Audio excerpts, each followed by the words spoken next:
Dear friends, மாங்காய் season ஆரம்பிச்சாச்சுங்க. இப்போ அந்த மாங்காயில் ஒரு சட்னி ஒன்று செய்து பார்க்கலாங்க. நல்லா டேஸ்ட்டான ஒரு சட்னி. இதை சப்பாத்திக்கு, இட்லிக்கு, தோசைக்கு இதுக்கெல்லாம் சைட் டிஷ்ஷாக வச்சு சாப்பிட்டா ரொம்ப நல்லா இருக்குங்க. ரொம்ப டேஸ்ட்ஃபுல் டிஷ். ஒரு சப்பாத்தி ஒன்று எடுத்துக்கிட்டுங்க, அது மேலே இந்த மேங்காய் சட்னியை போட்டு நல்லா ஸ்ப்ரெட் பண்ணி விட்டுக்கலாங்க. விட்டுட்டு அதை அப்படியே ஒரு ரோல் ஆக்கிக்கலாங்க. அதை அப்படியே ரோல் ஆக்கிட்டு அப்படியே சாப்பிட்டு பார்க்கலாங்க. அவ்வளோ டேஸ்ட்டாக இருக்குது. தோசைக்கும் அவ்வளோ நல்லா இருக்குங்க. 2 மாங்காய் வாங்கி வச்சாச்சுங்க. காம்பெல்லாம் கட் பண்ணி எடுத்துகிட்டு தோலை சீவி வச்சுக்கலாங்க.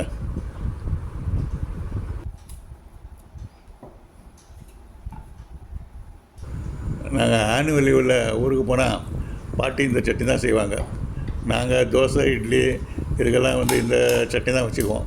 இந்த ரெகுலர் சட்னி வச்சுக்க மாட்டோம். இதுதான் ரொம்ப டேஸ்ட்டாக இருக்கும். எல்லாருக்கும் பிடிச்ச சட்னி இது. இந்த சட்னி செய்து வச்சுட்டாங்கன்னா இது ஒரு பீங்காஞ்சாடியில் போட்டு வச்சுக்குவாங்க. அது 1 வாரம் வரைக்கும் வரும்.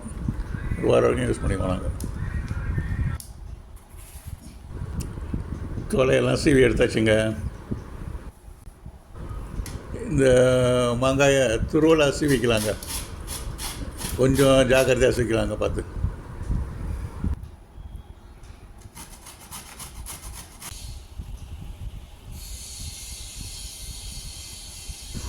இந்த மாங்காய் துருவலை எடுத்து வச்சுக்கலாங்க. அடுத்து இதுக்கு தேவையான பொருட்கள்லாம் முதல்ல எடுத்து வச்சுக்கலாங்க. மஞ்சப்பொடி 3/4 ஸ்பூனு, ஏலக்காய் பொடி 1 ஸ்பூனு, சீரகத்தூள் 1 ஸ்பூனு, மிளகாய் பொடி 1 ஸ்பூனு, கரம் மசாலா 1 ஸ்பூனு. மதியில் உப்பு இருக்குச்சுங்க, உப்பு 1 ஸ்பூன் போட்டுருக்கலாம். அப்புறம் பார்த்துட்டு போட்டுக்கலாம். அப்புறம் உலர்ந்த திராட்சை ஒரு 1/4 கப்புங்க. இதோட சர்க்கரை 1/4 கிலோ எடுத்து வச்சுக்கலாங்க. இப்போங்க அடுப்பில் இந்த மாங்காய் துருவல்லாம் கொடுற அளவுக்கு ஒரு தவா ஒன்று எடுத்து போட்டுக்கலாங்க. அதில் அந்த நம்ம மாங்காய் துருவல்லாம் எடுத்து அதில் போட்டுக்கலாங்க. எல்லாம் தள்ளி விட்டுக்கலாம். நல்லா பரவலாக போட்டுக்கலாங்க. நம்ம எடுத்து வச்ச சர்க்கரையை இது மேலே பரவலாக தூவிக்கலாங்க. அப்படியே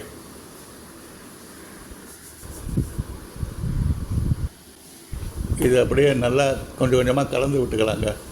ஹீட்டு நல்லா ஈக்குவலாக போகிற மாதிரி எல்லாம் கம்ப்ளீட்டாக கலந்து விட்டுக்கலாம். சர்க்கரையிலேருந்து பாவு கொஞ்சம் கொஞ்சமாக இடையும் வந்துடுங்க. அந்த பாவு சேர்ந்தோடனே சர்க்கரை இருக்கிறதே தெரியாது. எல்லாம் பாகுவெல்லாம் கம்ப்ளீட்டாக மாங்காய் துருவலோட சேர்ந்துருச்சுங்க. எல்லாம் கம்ப்ளீட்டாக. இப்போ இந்த சர்க்கரை முழுதும் பாகு ஆகிடுச்சான்னு கொஞ்சம் செக் பண்ணிக்கலாங்க. இந்த மாதிரி எடுத்தால் நூலாக வரணுங்க. அது இப்போ சர்க்கரை முழுக்க நல்லா பாக ஆகிடுச்சுங்க. இப்போ இதில் நம்ம ஏற்கனவே எடுத்து வச்சுருந்த மசாலா பொருட்கள் எல்லாம் தூவி விட்டுக்கலாங்க.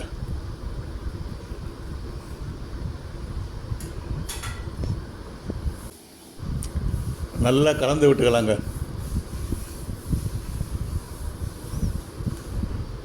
கேஸை கொஞ்சம் சிம்மிலே வச்சுக்கலாங்க. இதில் ஆரஞ்சு ஃபுட் கலருங்க ஒரு 1/2 ஸ்பூன் சேர்த்துக்கலாங்க. கலந்து விட்டுக்கலாங்க. கொஞ்சம் 3 நிமிஷம் நல்லா வேகட்டுங்க. அது இப்போ நம்ம எடுத்து வச்சுருந்த உலர்ந்த திராட்சை 1/4 கப்பு அது அப்படியே அதில் மேலே பரவலாக போட்டுக்கலாங்க. போட்டுட்டு இதையும் நல்லா கலந்து விட்டுடலாங்க.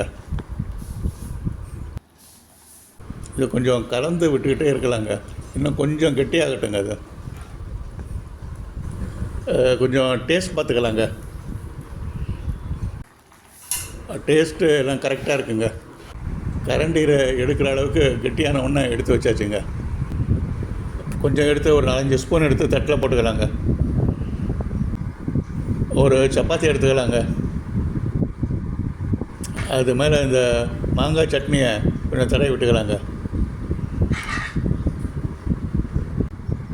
அதை அப்படியே சுருட்டி ஒரு ரோல் ஆக்கிக்கலாங்க.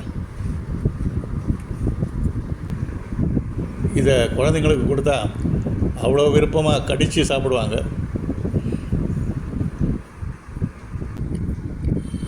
இது ஒரு தோசைக்கு தொட்டுக்கிட்டு சாப்பிட்டாங்க. நல்ல ஒரு டிஃப்ரெண்ட் டேஸ்ட்டுங்க. Thank you very much friends for வாட்சிங். Thank you very much.